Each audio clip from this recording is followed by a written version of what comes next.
Holy Spirit. Oh, Jesus. Yes, Lord. Yes, Lord. Hallelujah. Yes, Jesus.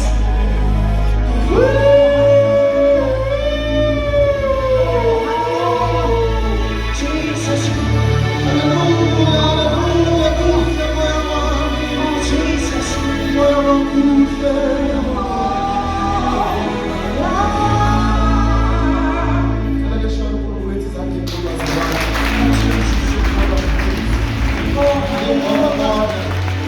Oh, Jesus. Give you all the glory. Give you all the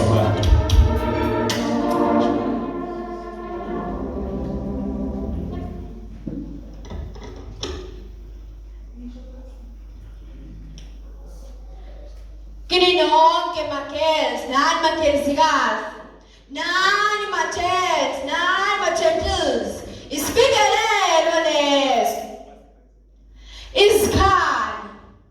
iskali lesi, iskali zamakrestu, singamoya, iskali, lesi sikhali silethesi sizwemo tisi, othi, sihlale esitolweni somkhosi, uya uthwe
Uthixo wethu ongcwele,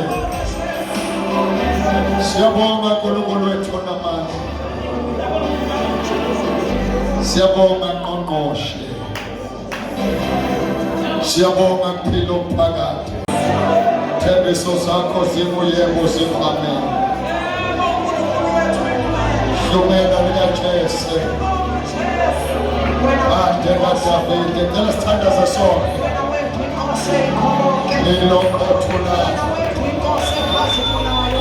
angathakekho natukhona, somandla izwi yethu iyalidumisa igama lakho, iyaphakamisa wena wedwa inkosi.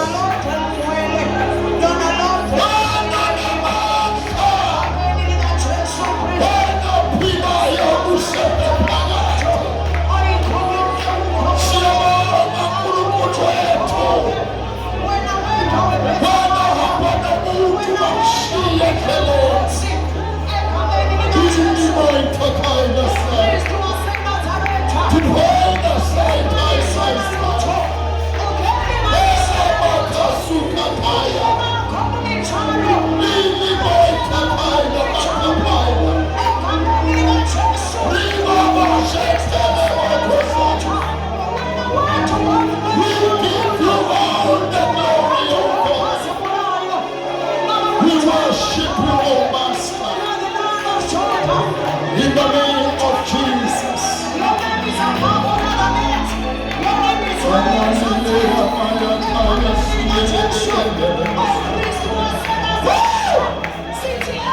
Sit on the throne, oh Jesus. Sit on the throne, oh Jesus. Sit on the throne, oh Jesus. We love you.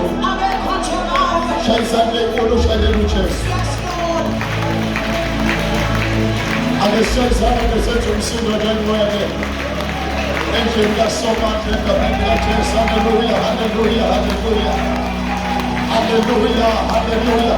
Ngeke sishaye izandla sisho umsindo ongcwele ngesenzo umsindo endlini kaSomandla. Haleluya, haleluya, haleluya. We give you praise, oh Jesus. Come on, high praise, come on, high praise. You can still better than that. Give him praise, give him praise. Give him praise tonight. Give him praise tonight.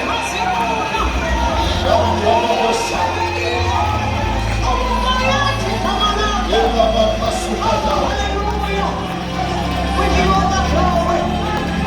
Oh Jesus. Yes, Lord Jesus. Singahlala phansi ebukhoneni bukaNkulunkulu. Nina naziwa ngaphambilini nabekwa ngaphambili. Hallelujah. Nenziwa abokuqala. Ngiyabingelela nina boKristu obukhulu. Ngiyabingelela abakhethwa. Ngiyabingelela indlalifa kaSomandla. Ngiyabingelela abantu abathi babevuka ekuseni usathana anyukelwe inoma yena.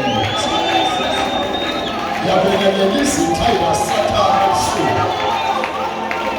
Ngiyabingelela amagorha ezulu egameni likaJesu.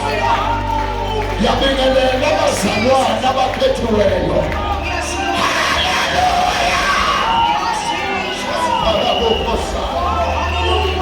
Yes, Lord. Oh, hallelujah. Siyabonga bazalwane.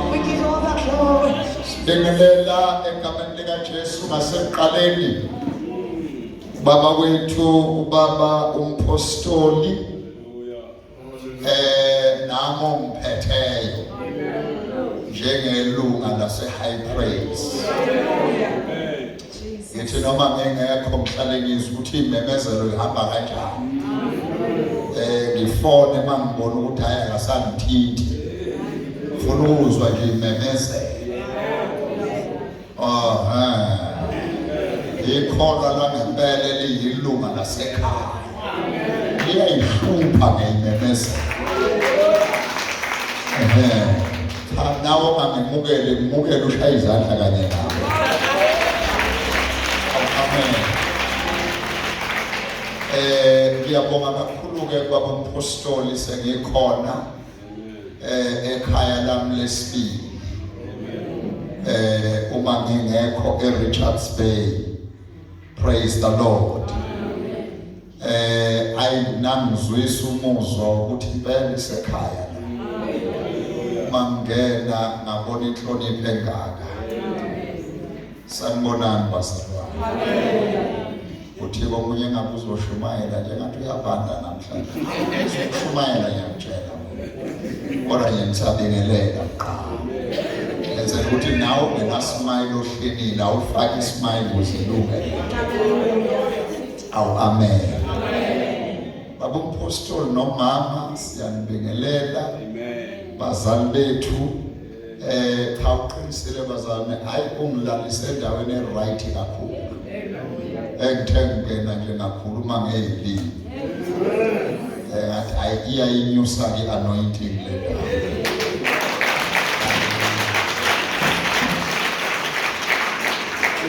Kumele ngangashumayela ngoba ijustice angiyenza. Praise the Lord. Mawushiphazi ngiyabingelela bafowethu. Egameni lenkosi. Amen. Angihloniphe babumajoka ngibingelele obaba bonke bala ekhaya. Awu amen. Ibandla ulibona ukuthi ibandla kuba libe namadoda. Sanibonani bazalwane. Ngiyabingelela bonke obaba ngenhlonipho enkulu egameni lika Jesu. Amen. Ake ngishayele nobaba izandla. Sibingelela umama egameni lika Jesu, intombi, youth, Sunday school, insizwa egameni lika Jesu. Ama-workers zonke endlini kaNkulunkulu siyawabingelela. Amen. Ngikhona-ke ngihamba nondodana uJunior, ngiyamazi nesichiko sakhe phakamapha. Awu amen.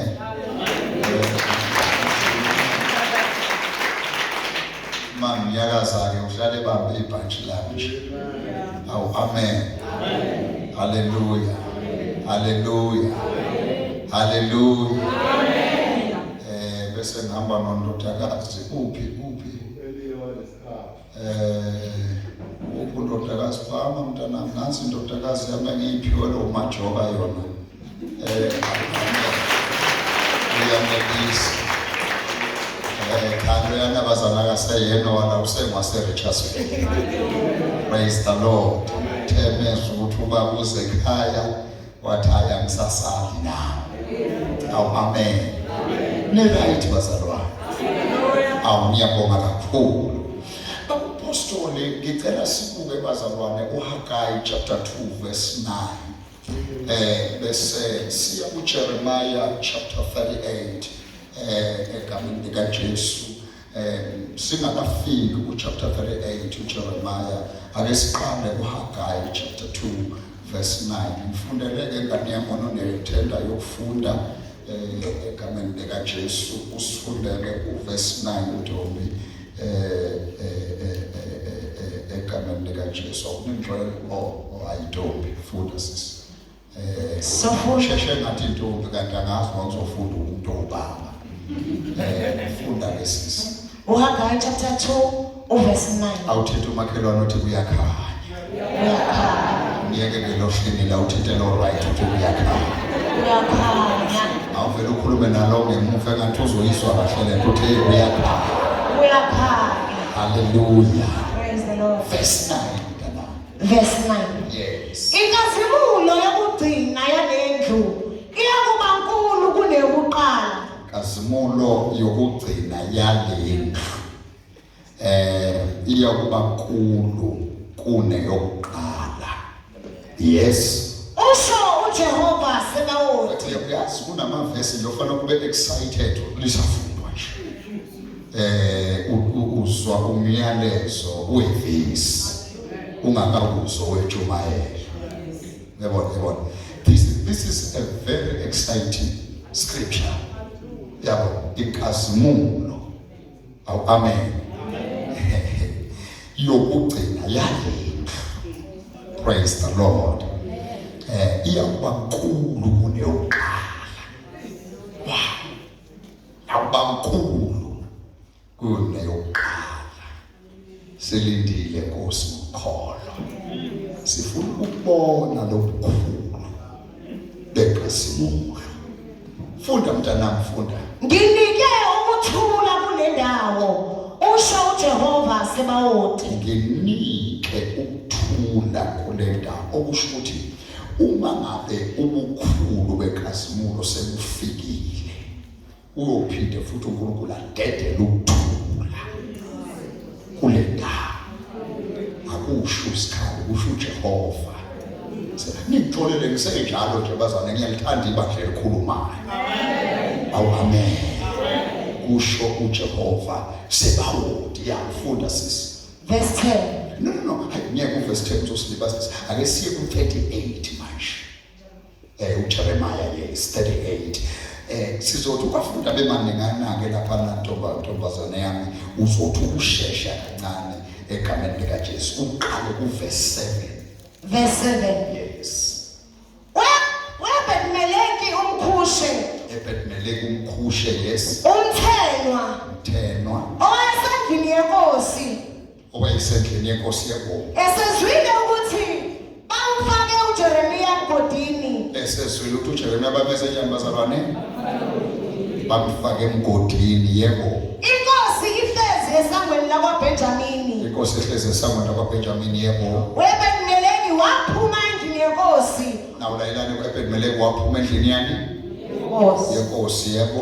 Wakhuluma enkosini wathi. Wakhuluma enkosini wathi, Nkosi yami Nkosi. Nkosi yami Nkosi. Laba bantu benzile okubi ngakho konke abakwenzile kuJeremiya umprofeti. Laba bantu benze okubi kakhulu ngakho konke abakwenzile kuJeremiya umprofeti. Abamphonsile emgodini. Bamphonse emgodini. Uyakufela endaweni lapho ekhona ngokulamba. Ngokuba akusekho ukudla emzini. Nansi inhlomo kakhulu. Uzawufela khona ngokulamba ngoba akusekho ukudla emzini. Khumbula Nkosi, uyalela ukuthi wena ngesikhathi bezocela ukuthi bamtshintshele emgodini wathi abomnika isinkwa esikhona. Manje kwasikwana leso ukuthi akanikwe sona sesiya ngokuphela. So funa ke afele, ngicela attention basamanje. Funa ke afele emgodini. Amen. Ngesizathu sokulamba. Amen. Ngicela ukubambela nje lapho ukuthi uma ngiwacela manje uyokufakela. Ngesizathu sokulamba, yebo. Verse 10. Yes. Inkosi yayisimyala Webed-Meleki umkhushe ithi. Yes. Thatha lapha abantu abangamashumi amathathu. Manake le ndawo eyifundayo manje, it's where our gist, the gist of our message is. Mfuna singatatazeli uma sifika khona. Inkosi yayisimyala ukuthi awuphinde futhi eqaleni. Inkosi yayisimyala Webed-Meleki umkhushe. Inkosi yala abantu bazalwane uEbed-Meleki umkhushe. Amen. Yes, yathini? Ithi thatha lapha abantu abangamashumi amathathu. Yathi lapha zitholela abantu abayi-30. Abangamashumi amathathu. Angithi u-30 lo wena. Asikhulumeni bazalwane, amen. Angithi u-30 lo bazalwane. Yes, qhuba. Uhambe nabo. Hambe nabo. Umkhiphe uJeremiya umprofeti emgodini. Beyokusiza ukuyokhipha uJeremiya umprofeti emgodini. Ngiyafuna uyibambele ukuthi noma esemgodini kodwa i-office lakhe aliphelile. Usabizwa ngalo noma esemgodini. Hallelujah. Yabo kuthiwa yena usemgodini futhi umgodi ozombulala kodwa umprofeti. Umprofeti. Hey Nkosi yami. Yes mntana. Umkhiphe uJeremiya umprofeti emgodini. Yebo. Engakafi. Engakafi. Bambane umkhiphe ngakathini? asikhulumeni bobaba ibalulekile le umkhiphe ngakathini ngamagama uma ke wadelay uyomkhipha uzofa so ke phuthuma engakafi uNkulunkulu wami iyaphuthuma le iyaphuthuma ayidinge namakomiti ngoba kufanele sifike engakafi kufanele sifike engakafi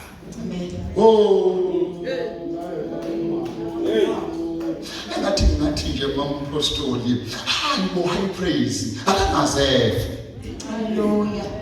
akangazefe ngithi mina akangazefe asisheshe sifike engakafi kuba mntanami Verse 11. Yes. Ebenimeleki wakathatha abantu. Now ebenimeleki ke wabathola laba bayi-30 wabathatha yes wahamba nabo Waya endlini yenkosi. wayendlini yenkosi yes Phansi kwendlu yengcebo. sebeyofuna ke manje impostoli ukuthi uma sifika lapha emgodini sizomkhipha kanjani sicela inkosi sinikeze istrategy ngoba funa sithi siyamkhipha kanti sesimbulale lapha so ke asifuni ukugijima sithi siyomkhipha kanti siyomqedela so ke sicela inkosi sinikeze ukuthi ke sizokwenza njani uma sesimkhipha so kwenze njani uma sesimkhipha don't worry ngizokushumayeza namhlanje ebusuku ngizela uzoshumayela amen ngizela uzokwenzani la ushumayela amen now kuba ke kanyamqhuba Wakhipha khona amadlephu amadala namanikiniki abolileyo. wathuwacinga khona la nawo amadlephu amadala namanikiniki abolile thathawo yebo Wabafisela kuJeremiya emgodini ngezintambo. kuthiwa wawahlisela kuJeremiya emgodini ngezintambo yebo Webenimeleki umkhushi wathi kuJeremiya, wayesethi kuJeremiya faka la madlephu amadala namanikiniki abolileyo emakhwapheni phansi kwezintambo. yeyi weJeremiya waphakameli lamadlephu ukuthi izidwedwe ey'bolile wayiphakameli yizona eseyiphethe amandla okukhipha uJeremiya emgodini so zithathe bese uyigaqe emakhwapheni yebo uJeremiya wenze njalo. uJeremiya was so clever wangayiphakamela idwedwe ey'bolile wayithatha sinjalo wayifaka emakhwapheni yebo Basebemdonsa uJeremiya amdonsa ngaso awu mampostola ingosuku ingani abantu bayibolile ukuthi ziphethwa amandla Hallelujah. noma zibolile kodwa inkosi ibiyathi akusetshenziswe zona izoba namandla okumkhipha umprofethi emgodini hey qoba kanye qoba bamkhipha emgodini uJeremiya wahlala egcekeni letilongo. awuthandaza mthandaza because of time Liphile ilizwi lakho baba wethu. Yes, Lord. Yes, Lord. Yes, Lord. Liphefumule nguwe uNkulunkulu wethu. Alwazi ukuphuma libuyele kulambatha baba wethu onamandla Yes, onke. Lord. Ukhuluma Yes, ngezwi Lord. Yes, lakho. Lord. Yes, Lord. Profetha ngezwi lakho. Jesus. Egameni likaJesu Kristu waseNazaretha khulume ngathi uyaqala ukhulume ngathi uyagcina egameni likaJesu. Siyabonga ukuthi licebile kakhulu akukho ongekho kulo okudinga imphefumulo lethu baba wethu wangcwele thabatha udumo. In Jesus mighty name we pray, amen. asibhala amabhayibheli libheke mina bazalwane egameni kaJesu ubhalwe eBhayibheli bazalwane uthi ngenyanga yesikhombisa ngenyanga ukhuluma bazalwane ngenyanga yes lithi ngenyanga yesikhombisa lwamashumi amabili lithi izwi likaNkulunkulu lafika ngesandla sikaHagayi umprofethi amen kuthiwa ke malifika kathi ake ukhulume uZorobabheli indodana kaShela phakathi kwenu owayibona inkazimulo owayibona inkazimulo yendlu ekukhazimulisweni kwayo, ekhazimulisweni kwayo kokuqala. Now lithi iBhayibheli wayesebuza ukuthi niyayibona yini manje ukuthi injani? Awu amen. Wathi iyaqeka lento futhi ingahlisa ithemba, waphinde kwesindula hayi kodwa qinani. Kepha qina manje so iBhayibheli usho uJehova ube namandla. Sanibonani bazalwane, likhona bazalwane bakhutshuzwa i-background yakho ukuthi wena uvelaphi, umukabani wena. So awuyena umuntu wena ube maqhakaqhaka, ngoba imvelaphi yakho ayikukhombi ekugwaleni kodwa ikukhombi emandleni enkazimulo. Awu amen. Ikukhomba emandleni enkazimulo. Nikhona bazalwane, uthi umbhalo weBhayibheli wathi umprofethi usho kanje uJehova Sebawuthi uthi usazoba isikhashana nje.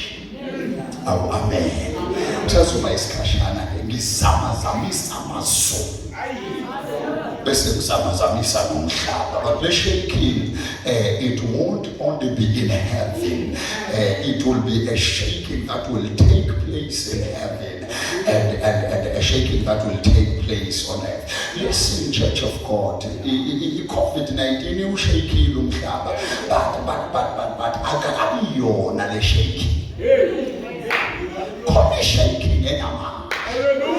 Khona shaking kusazoba isikhashana nje, kusazoba isikhashana nje. Nikhona bazalwane, kusazoba isikhashana nje, kuzanyazanyiswe amazulu nomhlaba. Lokhu kuzamazama niyobona ukuthi kuyikhona kukaNkulunkulu, ngoba ngishulwakhe kuyozamazama. Yebo, kuyozamazama ngisho ulwandle. Ngashumayela bazalwane, ngashumayela bafowethu, kuthiwa kuyozamazama ngisho ulwandle. Kuthiwa ngaphezu kokuzamazama, ngicela attention wonke umuntu abuke mina, kuthiwa ngaphezu kokuzamazama kolwandle kuthiwa umhlabathi ogagadekile, kuthiwa umhlabathi owomileyo nawo ofanele uzamazama. Glory to Jesus. Uyabona le COVID ishaking ibilethu ukufa, but lena bazalwane shaking engalethu ukufa. It is a shaking that is bringing revival. Oh God, it is a shaking that is bringing revival. It is a shaking that is preparing the church, that is preparing earth, that is preparing soil, that is preparing heavens for the soon coming glory. So ngamanye amagama umbala noma indication yokuthi inkazimulo isifikile, nokubona ukuthi kuqale kube ne-revival. Hallelujah. Kuqale kube ne-revival. Nikhona bazalwane, nge-revival why kufanele umhlaba omileyo unyakaze? Yingoba kufanele umhlaba uhlanze ingcebo. Hallelujah. Uhlanze ingcebo uyithathe uyinikeze amalungileyo. So there will be revival, there will be revival, there will be shaking. Emhlabeni uthi-ke ngizamazamise nabo bonke abezizwe. Nikhona bazalwane, lithi iBhayibheli bazalwane, kufike okuqandelekayo kwabo bonke abezizwe ngigcwalise ngenkazimulo. Ngigcwalise lendlu. I feel it. God is in this place. Ngigcwalise lendlu. Amazi noma ibandla selikulungele yini ukugcwala kwenkazimulo. Mhlawumbe abumpostoli uma singathi nje ukuhamba kancane, ukuthi uma iBhayibheli likhuluma ngokugcwala kwenkazimulo. Glory to Jesus. Ngale magama kusho ukugcwala kombala kaNkulunkulu okudala sikhuluma ngakho kodwa engabonakali. amagama uNkulunkulu ufaka ibandla la uNkulunkulu ezoba tangible. Hallelujah. So yes. Yabo so uNkulunkulu ibandla ulifaka la ibandla lizodlula manje ukhulume noNkulunkulu oqashile. Ibandla lizokhuluma ngoNkulunkulu ovelayo. Uthi bazalwane la fika ngiqede khona uJehova yabo. Uthi ke before nibe excited ukuthi inkazimulo yokugcina yalendlu iyoba nkulu ngaphezulu kweyokuqala, glory to Jesus. Uthi lapho oqala uzokwenzeka kuzoza imvuselelo yokunyakaza komhlaba, bese ke eyesibili imvuselelo ezofika. Help me Lord God. uNkulunkulu kuzofezeka ivesi elithi, that is verse 8 in chapter 2 ngelami isiliva, ngelami isiliva, ngelami igolide. Usho uJehova Sebawuthi ngamanye amagama imvuselelo yesibili ezofika eyokuthi uNkulunkulu evezele ibandla ukuthi elikabani isiliva, ngokuthi yilapho umbuso kaNkulunkulu uzophakama, uphakame ngendlela yokuthi kuzophuthwa imibuso ama-resources alethwe kumbuso ukuze umbuso kaSomandla uzophakama. Mina angikakaboni uNkulunkulu usazophutha amakhosi, uNkulunkulu usazophutha okomkani, uNkulunkulu usazophutha isizwe, abantu bekhale bonke bethi kwenzenjani, kanti kuzolandwa umbuso, kuzolandwa ama-resources, kuzolandwa kusazoke kungenwe esigodlweni sakwaZulu, kufika ubisuzulu uhlezi esihlalweni, kuthiwa njengamanje akuseyisona isikhathi setribe yamaZulu, sekuyisikhathi manje setribe kaJehova, sekuyisikhathi sombuso kaNkulunkulu uthathwe zonke izinto bafowethu okuyizinto ezimisile umbuso wakwaZulu. Kuthiwa manje ukethula imbuso kuze kube umbuso. Lapho kufanele kufezeke khona ukuthi elikabani igolide, isiliva kanti lona elikabani. So, thank you so much, Apostle, for introducing us to this season, introducing us into this level, introducing us to this dimension, a dimension of glory. La inkazimulo yalendlu izoba nkulu kakhulu kunenkazimulo yendlu. Ngiyabona ke manje ukhephethe Jehodi ubinge inyawo manje ukhazimulisa lethu. Lalelani webazane ngiyamemezela wena ohleso thuli isukuma manje ithithithe ngoba inkazimulo kaJobe yehlile phezu kwendlu kaSomandla. Ngegama likaJesu wena obudala usokhona uhlupheka, wena obudala bathakathi bedlala ngawe, ngiyamemezela manje inkazimulo kaJehova iyehlele phezu kwamantombazana, iyehlele phezu kwey'nsizwa, iyehlele phezu kwamadoda, iyehlele phezu kwamakhosikazi. Nikhona bazalwane. Alright. Now ngifuna ngibamphostoli before siye kwi-revival ngoba nkosiyami siye kwi-revival of wealth. Kukhona lengxenye engicela siyibambe. Amen. Kukhona lengxenye engicela siyibambe. Kuzoba ne-wave enamandla yemvuselelo yokulandwa kwemiphefumulo. Yilapho izulu lizobe likhipha iphiki yokubheka Kulandwa bonke nabaseswini sikaSathane. Ofela abahlanzi. Oh, glory to Jesus. You know, that is the season. Umongcwele afaka kulo ibatha namhlanje. Lelandwa bafowethu. Fanele nazi ukuthi ikhazimula how it operates. Kunabantu abacabanga ukuthi inkazimulo izo-operate ngale ndlela abalindele ngayo phela, kanti enye ye-dimension ibandla uNkulunkulu ayizolifaka kuyo ngenxa yenkazimulo ukulandwa kwemphefumulo like never before. Hallelujah. Prophetical, according to the book of Isaiah, kuthiwa igama lalendlu liyophakama above the hills. Bese kuthiwa-ke izizwe zonke ziyogobhozela. Izizwe zonke ziyogobhozela endlini kaJehova. Yingakho high praise ngiyanincenga ngobele bukaKristu Jesu, alibe ready asha ukuba mongele, ababe ready abazalwane ukubahaka begele. Yibani ready manje ngoba bezongena begobhozela, bezongena belimele nibabhandishe, bazongena bethukiwe bengene ngaphandle, abanye bazongena kungashunelelwanga ngoba inkazimulo iyayilandela kaso. I feel it, I praise.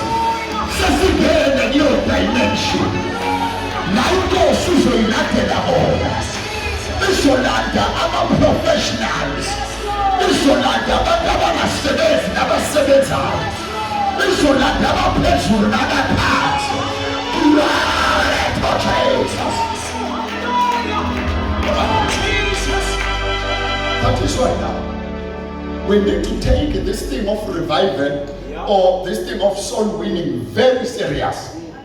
Ngoba lalandwa bafowethu asisekho esinye isikhathi se-fulfillment, sekuyiso lesi. Oh, hallelujah. Futhi akasekho omunye ozovela sifulfileke naye. Yingakho ngifuna ukuthi namhlanje uNkulunkulu engigcobile, congratulations. Hallelujah. Ngoba zonke lezinto zizofezela ngawe. Jesus. Which means uma kukhulunywa ngabantu abazothwala inkazimulo, akhulunywa ngabantu begeneration elandelayo. Ayisekho igeneration elandelayo. Zonke lezinto zizofezekiswa ngegeneration ekhona njengamanje. Bafowethu akusekho okunye okuzovela manje ukhala kwetilongo ibandla limhlangabeze emkhathini, kodwa-ke esalilele zonke lezinto zizofezeka zabazalwane abakhona njengamanje. Ungawayibuza ukuthi usinde kanjani kwi-COVID, yingoba inkosi ibona njenge-candidate ezothwala inkazimulo. Inkosi ibona njenge-candidate ezothwala inkazimulo endaweni, ibona njenge-candidate ezothwala inkazimulo ey'mfebeni, ibona njenge-candidate ezothwala inkazimulo iyakubantu abafaya. That is why wonke umuntu elayindlini, take your position. Stop doing nonsense that does not give God the glory. Stop doing all the nonsense you're doing that does not edify the church. Stop doing the nonsense you're doing that does not add anything to the kingdom of God. Wonke umuntu osinde unesisifo esidlulileyo, inkosi mvikele ngoba ungowenkelo likasomana.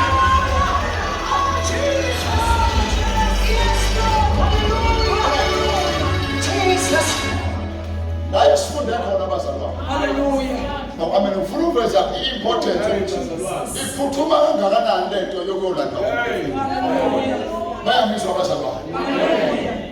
Oh, kusiyamnyakiswa kodwa sodwa. Ngifuna ukuveza ukubaluleka ukuthi iphuthuma kanjani lento yokuyolandwa kwemphefumulo. Wonke umuntu ozodileya lento udileya iglobe. uthi niyazi bazalwane ukuthi uDavide wabanjwa izinkanuko wangena emahlasweni ngenxa ukuthi akayicheckanga ukuthi inkazimulo ingaphi manje wathi umphongo usehlane na wahlala endlini. So isikhathi lesokuthi wonke umuntu akayicheck inkazimulo ukuthi ishona ngaphi. Yingakho nibagada abantu enye izinto ezokwenza ukuthi ukwazi ukuqaphela ukuthi inkazimulo imuvi ishona ngaphi ukulalela nokuqaphela into eshiwo umholi. Okay. Akubona konke abayazi ikhampasi yenkazimulo. Abantu abazi movement yenkazimulo yilabo abakhethiweyo babizwa bathunywa. Niyamizwa bazalwane?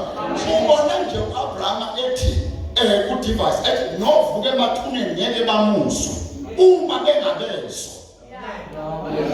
So awuzwa uma ungezwa. So novuke emathuneni ngeke bamuzwe uma Moses bengabezwa ngoba i-movement of the glory uNkulunkulu uyinike noMoses.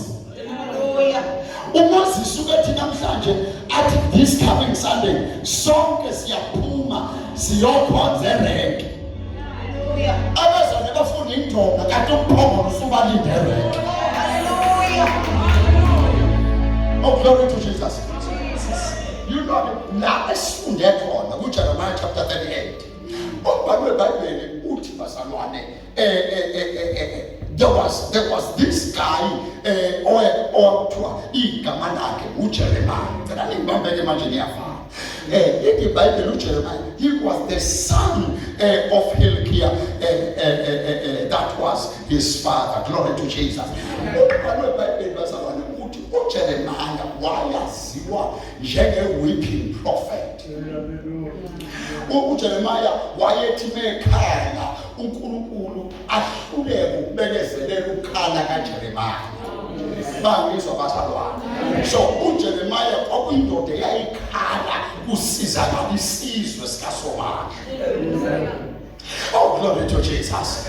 So now, uthi umbhalo weBhayibheli bazalwane, uJeremiah njengoba abaprofeti babehlukene kabili, kukhona i-major prophet ne-minor prophet. uJeremiah yena waye amongst the major prophets. Bayangizwa bazalwane. Now. uJeremiah bafowethu, glory to Jesus. Umbhalo weBhayibheli uthi uyena owabhala incwadi. He was the author of the book of Jeremiah. Kube incwadi yamakhosi kuzoba incwadi ye-Lamentations. Amen. Though kulezi ncwadi ezinye waye i-author yazo but in partnership nabanye abaprofeti, but le kaJeremiah iyona eyayini yakhe. Amen. uJeremiah bafowethu umprofeti owaziwa uNkulunkulu umhlaba ungakamazi. uJeremiah uyena athi umbhalo weBhayibheli athi uNkulunkulu I knew you ngakwazi useyifule nesibeletho sikamama wakho singakakwazi mina ngasengikwazi. uJeremiah akaqalanga ukuba umprofeti ngoba eseprofeta, but waba umprofeti engakaprofeti ngoba lithi iBhayibheli uNkulunkulu wathi ngakuthoba ngakwenza umprofeti wami. Amen.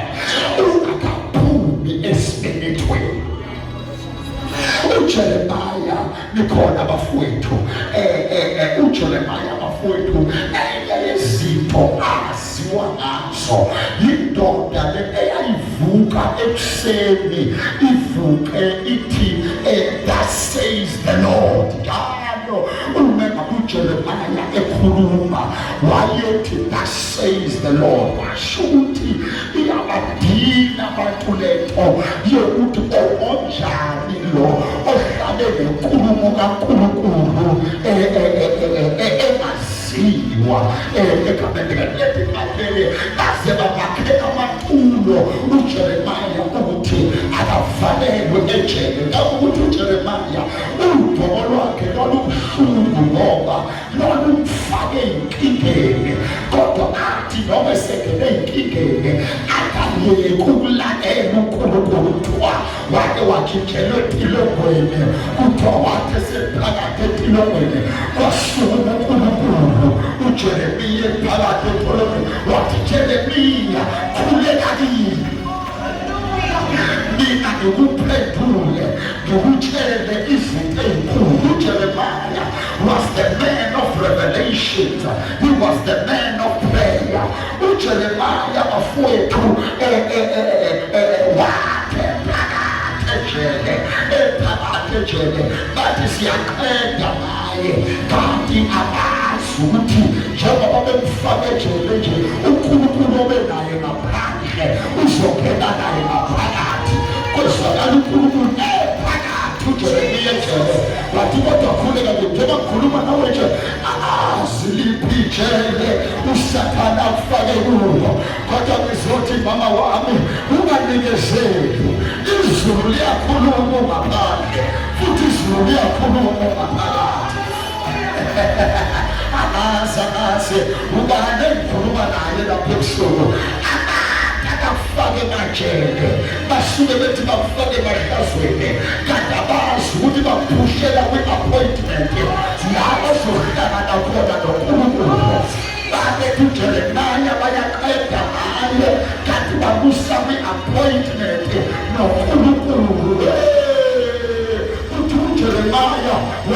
uJeremiah wadawunloda imfihlo, wadawunloda ama-secrets of the kingdom, wadawunloda inkulumo zikaNkulunkulu. ukhathakaphathana wayidawunloda esejele. Kuthiwa wasukuma uJeremiya esethatha isinqumo sokuthi lento yokukhuluma ngoNkulunkulu ingifake enkingeni, ngeke ngisaphinde ngikhulume ngaye. Kwasho ukuthi lento manje uNkulunkulu useyifakile phakathi ejele. Kuthiwa wathi uJeremiya evuka ekuseni, kuthiwa wayizwe umlilo emathanjeni, wasukuma uJeremiya wathi phela izimo ziyangithulisa, kodwa sengahluleka ukuthula. Nansi leti vutha emathanjeni ami, iyavutha lento, impela ngiyahlupheka kodwa iyavutha lento, impela ngisejele kodwa iyavutha lento, impela ngiyahlekwa kodwa iyavutha lento, impela ngihlehlelwe kodwa iyavutha lento, impela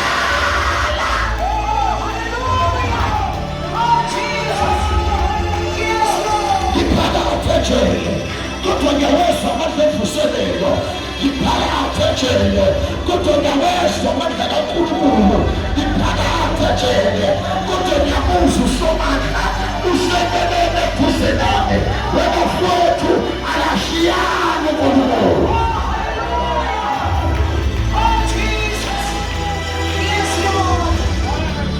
Akashiyani uNkulunkulu. Mhlawumbe usungabathinta nje ababili abathathu ungakashiyani uNkulunkulu.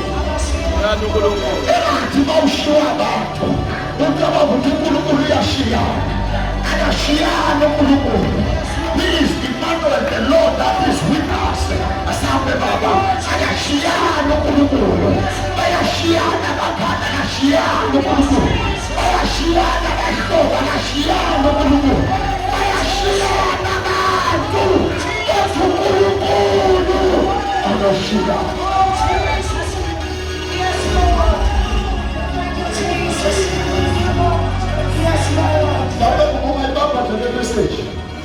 Inamandla kakhulu usuthitha umakhelwane akashiyani uNkulunkulu. Akashiyani uNkulunkulu. You know what's wrong. iBhayibheli lithi kwathiwa hayi uJeremiya iyaqala into yakhe ngoba sithi siyamqeda ngamatilonga kapheli. Kunalokho lo muntu yiphe indlela angabulawa ngayo. Sanibona bazalwane. Wakhoma ke uthomba lweBhayibheli kwahlangana amadoda athi no lo muntu lo Nkosi kunempazamo uyenzile. Ngesikhathi uthi asimfake ejele uthe asimnikeze isinkwa. manje siyabona ngathi ilesimo esimenza lo muntu asurvive. So now njengamanje lo muntu lo kwenza umonakalo endaweni. Yini engenziwa ukuze kuphele ngalo muntu? Sesifuna incebo manje lingezumgcine enkingeni. Okay, la ePlains kunomgodi owaziwayo, nithathe nimjijele kuwo, nimjijele kuwo. Lo mgodi mude kakhulu, kuthiwa lo mgodi wawungenamanzi kodwa wawunodaka okokuthi mawungena kulona ungakwazi wawuthi mawungena khona uzike, udaka lushonise phansi. Bamfaka kulo mgodi ngenjongo yokuthi akangena zike, udaka lube ngaphezu kwakhe lumkwilizise afe. Ngitsilelele mongcwele. Now kuthiwa bakhintabo ngoba wawumude kakhulu omgodi, kuthiwa wawuthi mawuphakathi uthi ubuka phezulu ubona ingobane encane efaka ilight. Amen. Kube impossible ukunyuka uyophuma. Now waboshwa ngentambo wajijelwa phakathi emgodini, wajijela uJeremiya eso. Can you imagine? Uyawujijela emgodini ngesihluku, bamfaka phakathi uJeremiya emgodini. Uma efika kwimazantsi omgodi lwambamba udaka, kuthiwa wazama ethi uzama ukuphuma aphumeki, waze waphelelwa amandla, wafika kwi-level of giving up. Ngesikhathi efika kwi-level of giving up, lasungulizwa, wasungula uNkulunkulu, wafuna khona ubani engamsebenzisa kumadala fika waza yena mahazuya, ubani engasebenza ngaye ukuze kuyokhishwa uJeremiya emgodini, akhishwe kadafi. Go with me, I want to pray now. Lithi baba uNkulunkulu wathatha inhlungu wayifaka kumkhushi. Siyabonga Nkosi kalo yamkhushe wena makhasuka dala baba uyafu Jeremiya, akavusa umkhushe dala, vusa umkhushe Nkosi. Lithi baba uNkulunkulu wavusa umkhushe, umkhushe waphelelwa uvalo lokwesaba inkosi. Wayenkosini wafike wakhala wathi, Nkosi uJeremiya uprofeti amfake emgodini. Inkinga nasi semgodini yena, kodwa ubuprofeti bakhe umgodi awubuledanga. uJeremiya umprofeti lo, awake ngikhulume nabantu manje abangizwayo, noma bephema abaprofeti laba, noma bedlisono abaprofeti laba, noma kungathi abamazi uNkulunkulu abaprofeti laba. Umkhushe Tibabele wanene umkhushe wathi ngimusezofa uthubhole phezulu yathi Nkosi lalela, ngiyasizwa isikhala awukhetha abantu abawuteti ungahambi nabo bonke. God bless you. Khetha abantu abawuteti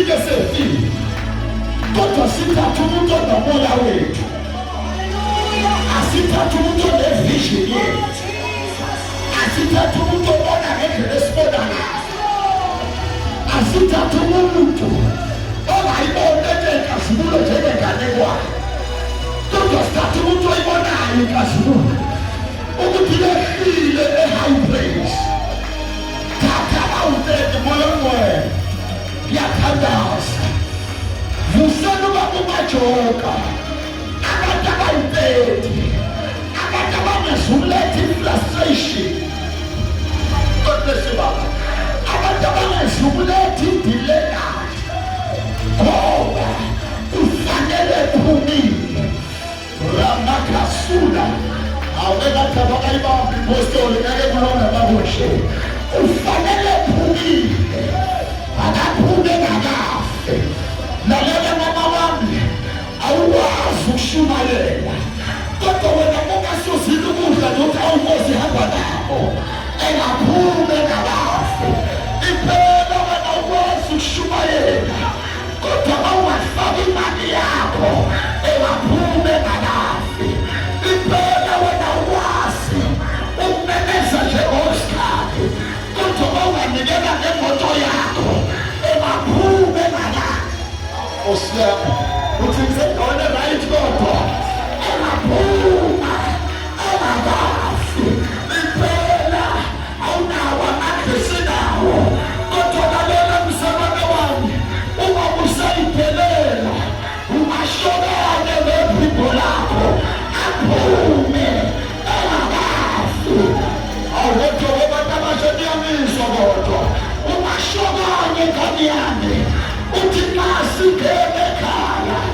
ukubona inkosi laphaya siyojabula sonke sihlabelele u-amengale aphume bafowethu injongo ukuthi akaphume engakafi bebathi bengayinika noma wena mama umpostoli mhlawumbe ungayishumayela kangcono bafowethu ayi bafowethu injongo ayikho dukweni lethu kodwa injongo ukuthi akaphume angakafi khumbula abanye benu bahlela iy'ngane zabo zisemgodini amadoda abasemgodini abazala bakho basemgodini ube ngasuvumelane kanye nathi sithi operation siyabalala akomemeze kakhulu ukuthi operation siyabalala liyafika iphasika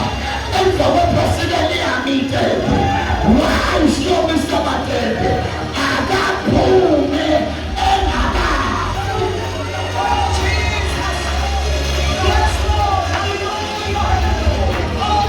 anelikazelethelivumelana ngiyabonga ukuthi umiswe njani abanye ojeremiya bayarisponda njengoba kushumayela bayaphuma bengakafi bazalwane negabi sahamba namhlanje ivusa basekufeni yebiletha ivuselelo akaphuma awubafowethu uyiphile teti hlabana mhlathokoza nawo hlabana mhlabuka sobakha hlabana mkhathi wasezulwini hlabana asikhulume ngazwilile siyamlanda ujeremiya siyamkhipha emgodini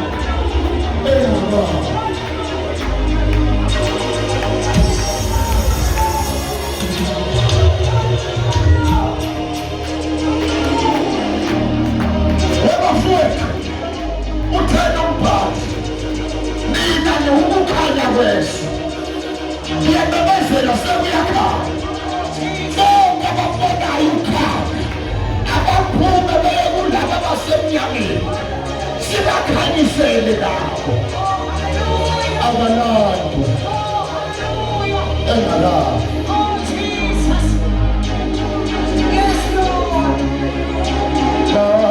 basuka baye swem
sonke asikelwe lo moya akalali.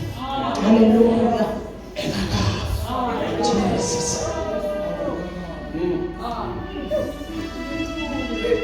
Kuthiwa lithi iBhayibheli basalwane yathi Nkosi kulungile emlandweni but ungamlandi wedwa. Khetha abantu abayithemba. Ayikho into ebuhlungu njengokuthi sihambe nabantu ekuzothi fayile sisize uJeremiya siphenduke sisizane nabo.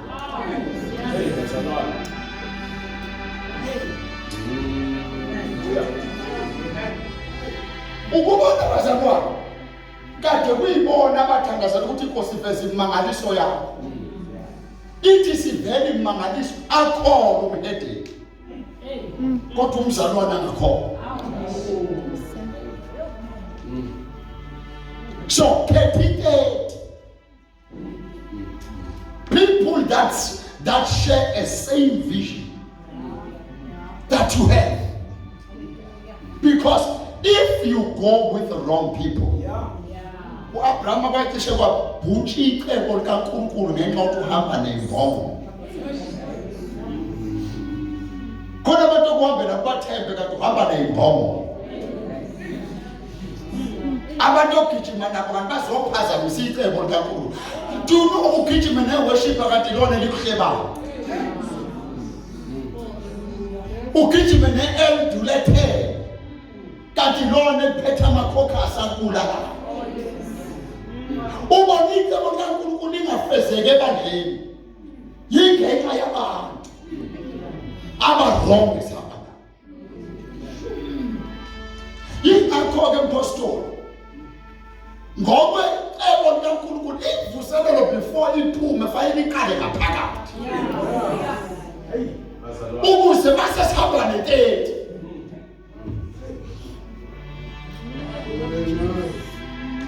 Uma sesihamba neteti singahambi nomuntu esithi sishumayezi zakho mayilahla imiyeko kanti uyiklayenti yazo.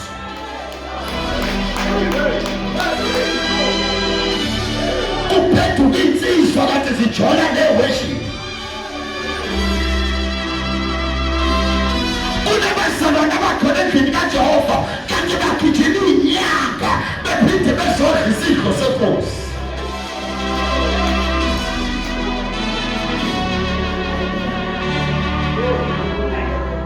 So that before your kids are getting settled with it,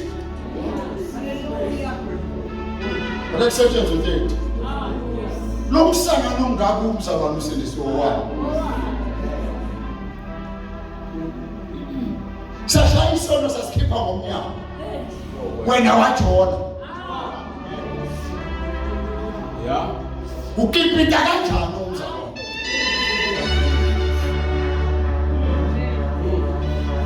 Wavuma ukuba isizathu sika Jeremiya ukuthi angaphuma.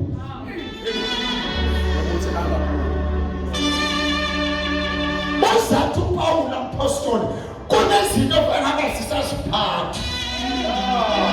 Endlini kaJehova. Izinto zengane fanele sayiphatha. Kuleke sibhizi sidlala merry-go-round endlini kaJehova. Ngoba sizama ukulungisa dithethe. Yeyani lento yakho yakhona ukuthi ishuma uyivuma. Take it up.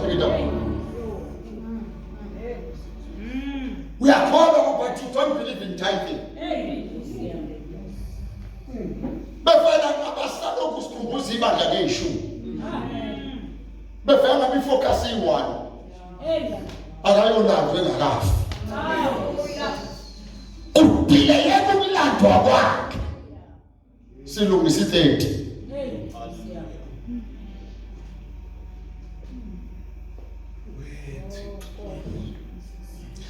Look how many years Jesus spent training the disciples.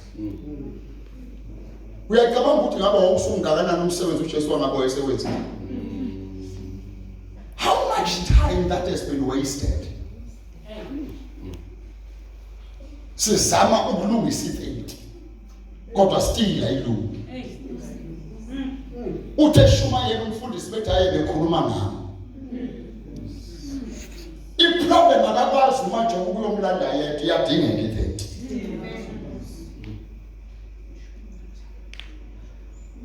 But I am here to declare and decree.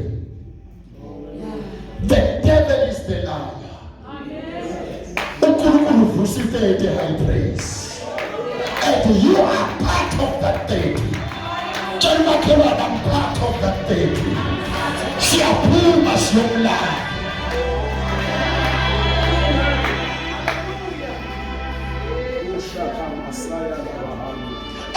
Lento ofayile ibandla libambe. One, ayiphume impilo kaJehova ingaprepare. We need to prepare the war first. Nikhona basala.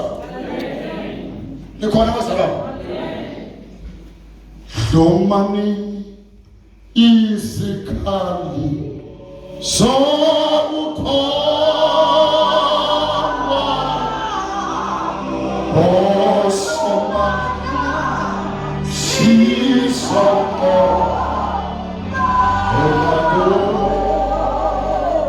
we need to prepare army first. So that wonke umuntu uThixo ulemekhuluma athi wonke umuntu akabe ngobiza abizwe naye. So that there will be no traffic. Ayikho into isidina njengoba umuntu ongakwazi ukuhlabela ofana kuyiasha lapha ufuna imali. Bonke abantu bayabhuduzela bafuna imicrophone.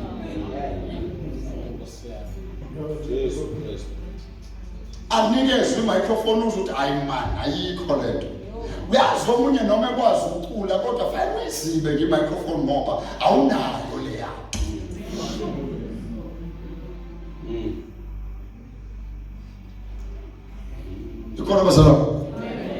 So we need to prepare it. Number 2. Kuthiwa kwathi 30 silungile seyitholile waphinde wabuyela enkosini.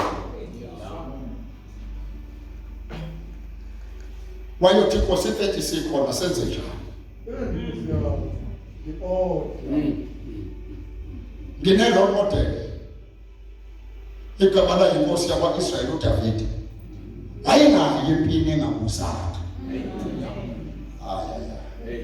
Awuthethe umakhelwane manje uthi akuyiwe impini ongabuzile Jehova. Miyeke lo ngathi akabuzwa thina lo right utabiwa. Empini. Ungabuzile Jehova. Siyiba ngefundisa ukubuza. Hayi ngiyangizwa bazalwane. Ngishintombi yale nkonzo ifundisa ukuthi awujabuleli ukuthi uyashada. Before uthi ayidu uqala uyobuza. Kuri wajena ba right kodwa. Uqala uyobuza. Abantu abashaka namhlanje uvela kuvuma indoda engabuzanga. That is why i-rate of divorce emzimbeni kaKristu iphezulu ngohlobo olumangalisayo ngoba kushada abantu abashadela udivorce.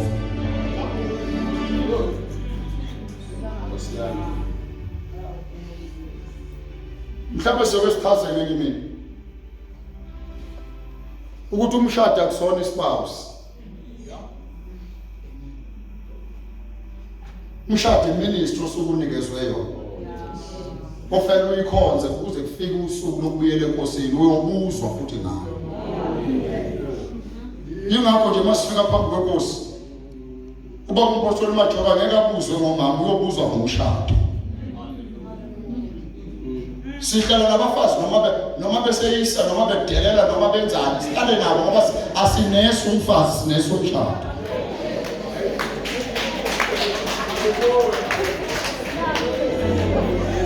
Ukedelela phela umfazi ngiyakhohlwa ukuthi wamenze ifavor umshintsha isibongo. Nomuntu ngabuthi udela ujamba suhlezi kubo kuze kuba namhlanje abuseyabuza ukuthi yathiwe ngomgoda ubongwa yini. Kodwa ngoba nje umfavor wazomshintsha isibongo wamfaka iringi wamkhothela inkomo wamshada umshado omhlophe wamakhela umuzi wamthengela imoto wamnika abantwana wethu yonke lento umnikezile lo muntu avela khohlwa nje kodwa uvela uthi inkosi usekhohliwe kulungile ninesumshado asidivorce asidivorce. Hey usamithi thina sidivorce. Thina asidivorce. Ngoba sayibamba lethu ukuthi umshado akusona ispouse.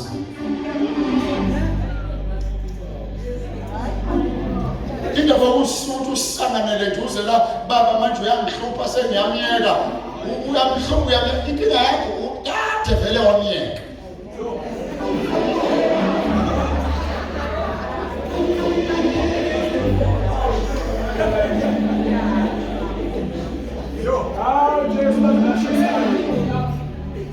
Tell my this is a type of divorce.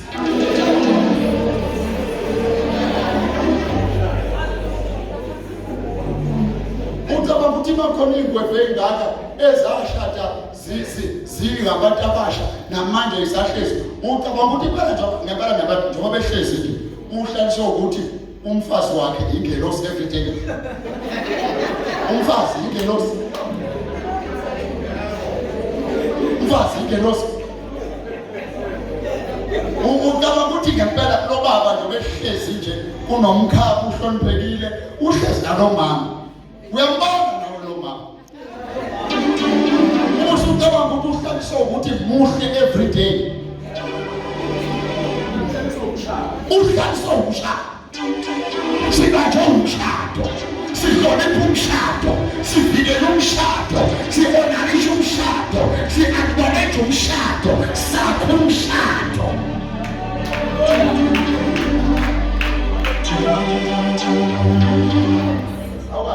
Alright. Uthathi ngaye ukujola njengoba ngila. Ngithi ngibanje uMaxolo. Awungitshele ngempela musu uthathi uMaxolo usebhey nje namanje. Uphila useBishopston. Ngingabanjwa uMaxolo ngekho. Ngingajoli kukhona intombi khona uMaxolo akekho intombi khona. Akekho uMaxolo intombi njani? Futhi uMaxolo akangiboni. Ukade ngambamba uMaxolo ekho. Hayi wena she is physically away. No, she is physically.